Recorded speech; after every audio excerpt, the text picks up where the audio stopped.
Alô, você, concurseiro de todo o Brasil, é um prazer mais uma vez recebê-lo em nossa companhia. Seja bem-vindo, meu amigo, minha amiga, a este site de sucesso, este site que vai fazer de você mais um dos nossos campeões. Sou o professor Jefferson Fiel, professor de matemática e de raciocínio lógico, e na aula de hoje nós vamos dar continuidade ao estudo de números complexos, agora na parte 2. Vamos falar sobre a parte geométrica e a parte trigonométrica dos números complexos, né? Então, para você que assistiu a nossa aulinha da parte 1, lá nós falamos da parte algébrica dos números complexos. Agora a gente entra na parte geométrica e trigonométrica. Beleza, galera? Vem comigo então, vamos dar aí sequência ao nosso estudo, falando agora na parte 2, beleza? Bom, professor, como assim parte geométrica? Galera, o número complexo, ele pode ser representado no plano cartesiano. Então, a representação do número complexo no plano cartesiano é chamado de representação geométrica. Esta representação, ela ganha um nome em homenagem àquele que encontrou esta forma geométrica de representar um número complexo, que é Argand Gauss, ok? Por isso que é chamado de número complexo no plano de Argand Gauss. Então, o que acontece aqui? Os números complexos, eles podem ser representados num plano, obviamente num plano bidimensional, onde a reta das abscissas é a reta do eixo x, ok? É a reta dos números reais, e a das ordenadas, que é a reta dos eixos, que é o eixo y, é a reta dos números complexos, ou imaginários. Esse plano é denominado plano de Argand Gauss. Então, Gauss foi o inventor desta representação. Então, dentro do eixo x e do eixo y, ele simplesmente fez essa representação. Então, eu tenho aqui, por exemplo, colocar no plano de Argand Gauss um número complexo z igual a 3 mais 2i. O que Gauss fez? Nós sabemos o que é um plano cartesiano. Plano cartesiano é um conjunto de dois eixos, um eixo na vertical, que é chamado de eixo y, e outro eixo na horizontal, que é chamado de eixo x, ok? Então, o cruzamento desses dois eixos, aqui está a origem do plano cartesiano, ok?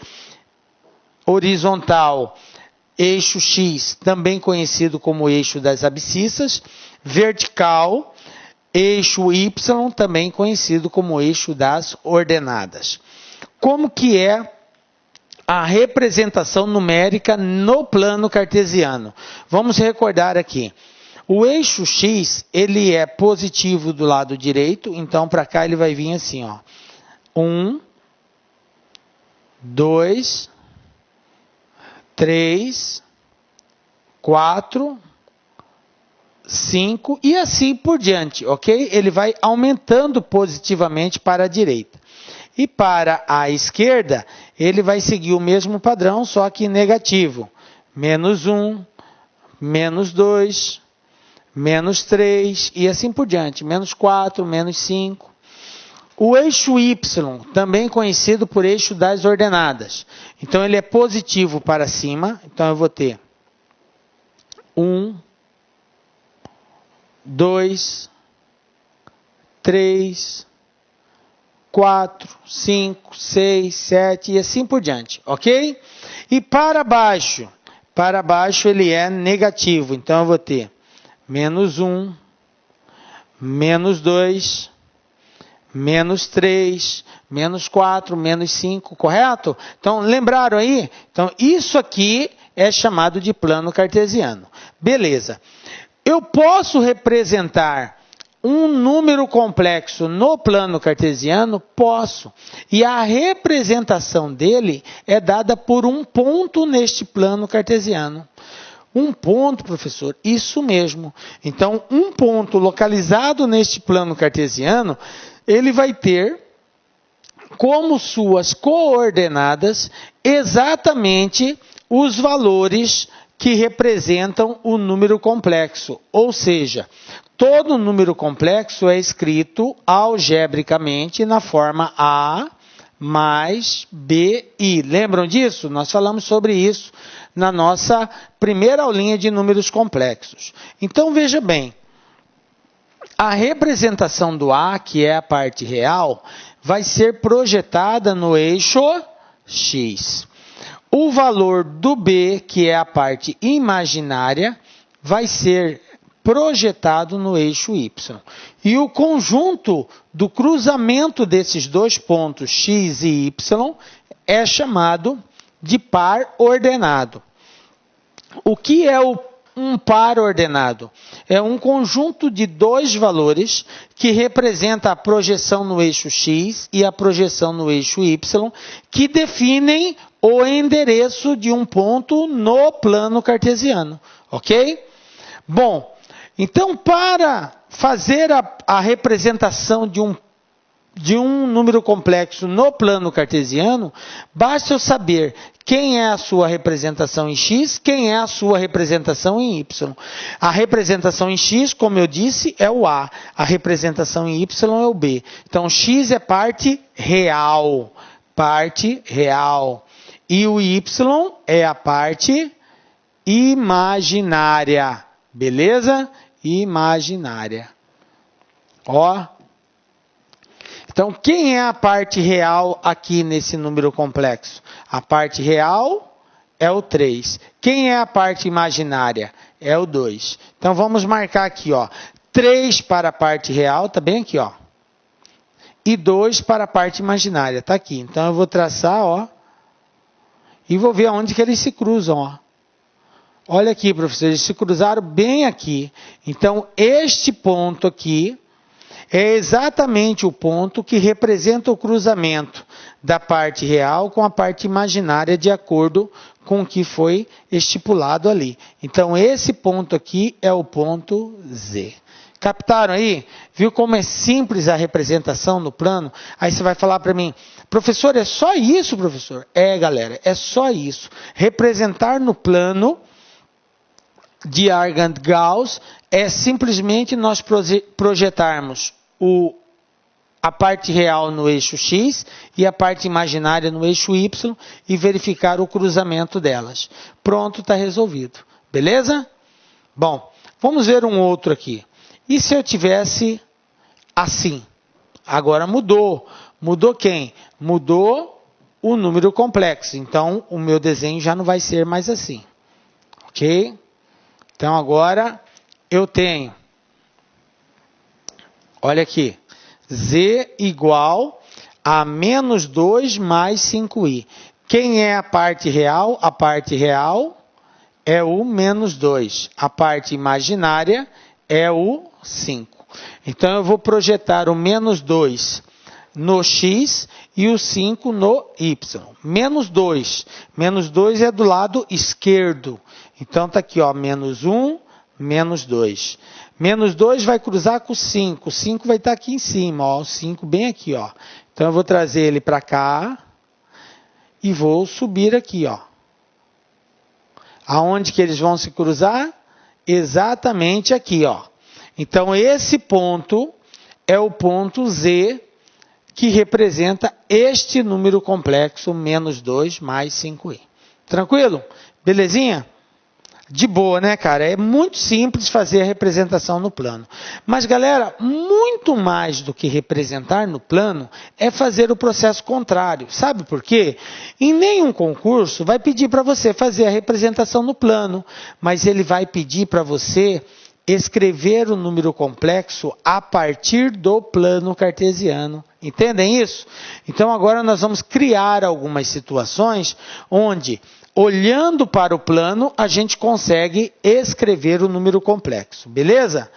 Tranquilo? Então, olha só. Então, vamos ver aqui o seguinte exemplo. Ó, eu tenho aqui o plano cartesiano, ok? Vou aproveitar já o desenho aqui. Então, eu tenho o eixo X, o eixo Y, está aqui o plano cartesiano. Eu vou colocar neste plano alguns pontos que representam os números complexos. Vou colocar um aqui. Vou colocar um aqui.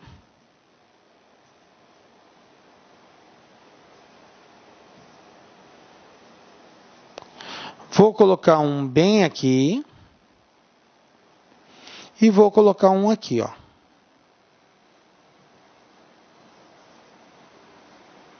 E mais um aqui. Então, vou chamar esse aqui de número complexo Z1, Z. Esse aqui de Z1. Esse aqui de Z2. Esse aqui de Z3. E esse cara aqui de Z4. Ok? Então, eu chamei Z, Z1, Z2, Z3 e Z4. Eu tenho aqui 4 números complexos representados no plano de Argand-Gauss, ok? Qual é a proposta? A proposta é escrever algebricamente esses números complexos. Bom, vamos fazer um por um. Primeiro, vamos escrever o número complexo Z.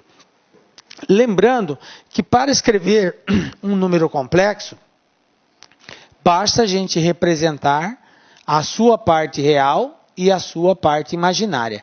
Então, eu tenho que saber quem é A e quem é B. Ok? Conhecendo o A e o B, é só substituir ali. Beleza? Bom, vamos olhar para o Z. A sua projeção na parte real, se você verificar aqui, ele está projetado no 1. A sua projeção na parte imaginária é 4. E isso quer dizer que o A vale 1 e que o B vale 4. Então, como que vai ficar o número complexo Z? Vai ficar 1 mais 4i. Pronto. Já fiz aqui a representação do número complexo Z. 1 para a parte real, 4 para a parte imaginária. Beleza? Bom, e agora vamos representar o Z1. Como que vai ficar o Z1, professor? Z1. Veja bem, o Z1 está onde? O Z1 está no eixo das ordenadas. Ele está no eixo imaginário. Observem que ele não tem valor real, não tem projeção no eixo X, ele está projetado diretamente no eixo imaginário. Quando isso acontece, é porque a parte real não existe. Então veja bem, se eu tenho um ponto projetado exatamente sobre o eixo imaginário, quer dizer que a parte real não existe. Então, quanto que vale o A, professor? O A vale 0. Se é 0, eu não preciso colocar, professor. Não precisa. Mas e se eu quiser? Não está errado. Então, você poderia escrever A vale 0, mais a parte imaginária, que ele está em cima do 3. Então, vai ficar 3i. Professor, eu poderia escrever só assim, ó, Z1 igual a 3i? Poderia, porque pelo fato da parte real ser 0, então ela não precisa ser mostrada. Então, quem é o Z1? 3i. Entenderam aí, galera? Beleza? Vamos agora ver o Z2. Está aqui o Z2, ó. Qual é a sua projeção no eixo X? Menos 3. Qual é a sua projeção no eixo Y? 2, positivo. Então, o A vale menos 3 e o B vale 2. Como que vai ficar o meu Z2? Vai ficar menos 3 para a parte imaginária, mais 2 vezes I, que é a parte... menos 3 para a parte real e 2 para a parte imaginária. Beleza? Então, está aqui, ó, o Z2. Estão captando aí, galera? Vamos ver agora como que fica o Z3. O Z3 vai ser igual. Parte real, olha aqui, projeção dele, 2. Parte imaginária, menos 2. Então, vai ficar 2 menos 2i. Pronto. Está representado o nosso Z3. Vamos representar agora o Z4. Z4. O Z4 ele está projetado exatamente no eixo real, no eixo X, ok? Se ele está no eixo X, serve a mesma analogia que nós tivemos aqui. Se ele está no eixo X, é porque ele só tem parte real, não tem parte imaginária. Então, a parte imaginária é 0. Eu poderia escrever, então, 4, que é o que ele está aqui, mais 0 vezes i. Poderia, só que 0 vezes i é 0. Então, eu posso dizer que o Z4 é igual, simplesmente igual a 4. Eu não preciso representar a parte imaginária, já que é igual a 0. Então, ela não existe. Beleza? Então, tá aí, ó. Diante de um quadro onde nós tínhamos a representação no plano, né, na sua representação geométrica, nós convertemos a geométrica para a algébrica. Beleza? Tranquilinho, galera? De boa, né? Então, a gente já sabe o que é a representação geométrica. Então, quando você ouvir a palavra represente geometricamente, isso quer dizer que você tem que representar no plano de Argand-Gauss ou no plano cartesiano. Beleza? Tranquilo, né? Bom, módulo e argumento de um número complexo. O que é isso, professor? O que é módulo e argumento de um número complexo? Então, eu tenho um número complexo z igual a mais bi. O segmento de reta que vai do ponto de origem até o ponto aonde está localizado este número complexo, ele é chamado de módulo do número complexo. O ângulo que esse segmento forma com o eixo das abscissas, com o eixo real, é chamado de argumento do número complexo. Como assim, professor? Vamos mostrar isso de forma mais clara. Então, o que é módulo? Módulo é a distância compreendida entre a origem, aqui a origem do eixo, eu tenho aqui o eixo X, que é o eixo real, e eu tenho aqui o eixo Y, que é o eixo imaginário. Aqui está o ponto que representa este número complexo, z igual a mais bi.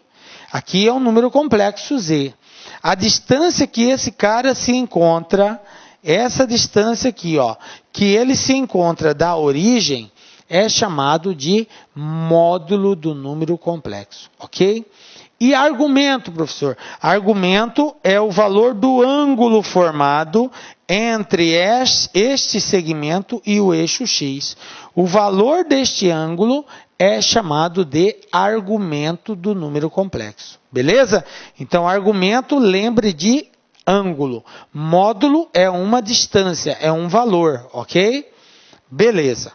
Agora que nós já sabemos o que é módulo, o que é argumento, vamos aprender como calcular isso, né? Como que a gente faz esse cálculo aí? Bom, então veja bem, eu tenho aqui um número complexo, z, está aqui. Ele tem a sua representação no eixo x, que é o valor do a, e tem a sua representação no eixo y, que é o valor do b, correto? Esse número complexo tem a projeção AB, tranquilo? E ele é escrito assim. Bom, galera, módulo é a distância que vai daqui até aqui. Isso é módulo, da origem até no ponto. Veja bem, esta projeção vertical, ela forma um ângulo de 90 graus. E isso aqui é o argumento, que é o valor do ângulo. O ângulo que eu chamei de ângulo θ, que é o argumento. Argumento é o ângulo. Eu tenho aqui um triângulo retângulo. Se eu tenho um triângulo retângulo, eu posso aplicar as razões trigonométricas. Quais são as razões trigonométricas? Seno, cosseno e tangente. Então, qual é a relação que existe entre a medida desses lados e esse ângulo? Eu posso aplicar qualquer uma delas, ou o seno, ou o cosseno, ou a tangente. Primeiramente, vamos encontrar o módulo. Essa letra é uma letra grega chamada Rho, ok? Parece um Pzinho, mas não é um P, é Rho, uma letra grega. Ela que representa o módulo de um número complexo, ok? Para encontrar esta medida, nós vamos usar do teorema de Pitágoras. Lembram? Num triângulo retângulo, o quadrado da hipotenusa é igual à soma do quadrado dos catetos. Então, eu tenho que ρ ao quadrado é igual a A ao quadrado mais B ao quadrado. Porque essa medida aqui é o valor de A. E essa medida aqui é o valor de B, correto? Então, eu tenho que hipotenusa ao quadrado é igual à soma do quadrado dos catetos. Aí, cara, o que acontece com esse quadrado aqui? Professor, ele vai para o outro lado na forma de raiz. Então, como que vai ficar? Rho vai ser igual a raiz quadrada de A ao quadrado mais B ao quadrado. Ah, beleza, professor. Então, para encontrar o módulo de um número complexo, basta eu conhecer o valor de A e o valor de B. Eu pego o valor de A ao quadrado, somo mais o valor de B ao quadrado e extraio raiz. O resultado disso é o valor do ρ, que nós chamamos de módulo do número complexo. Beleza? Bom, e para achar o argumento? Para achar o argumento, envolve uma relação entre ângulo e lado. Para isso, eu tenho que usar as razões trigonométricas, seno, cosseno e tangente. Usando seno, o que é seno? Seno de um ângulo é igual ao cateto oposto dividido pela hipotenusa. Então, seno de θ, ok? Seno é igual a cateto oposto, que é o B, dividido por ρ. Professor, mas eu tenho que saber o ρ, que é o módulo, né? É verdade, você tem que achar o módulo primeiro. Então, seno vai ser o valor do B dividido pelo módulo. Cosseno é o valor do A dividido pelo módulo. Tangente é o valor do B dividido pelo A, ok? Então, eu posso aplicar qualquer uma dessas relações, professor? Seno, cosseno ou tangente? Sim. Professor, eu tenho que aplicar todas elas ou só uma basta? Galera, só uma basta. Eu não preciso encontrar todas, ok? Eu preciso encontrar uma delas.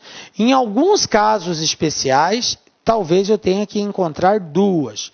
Como assim, professor? Em qual casos especiais? Porque nós vamos ter situação, quando a gente fala na trigonometria, a circunferência é dividida em quadrantes. Então, pode acontecer de eu encontrar um valor do seno negativo e o valor do cosseno positivo.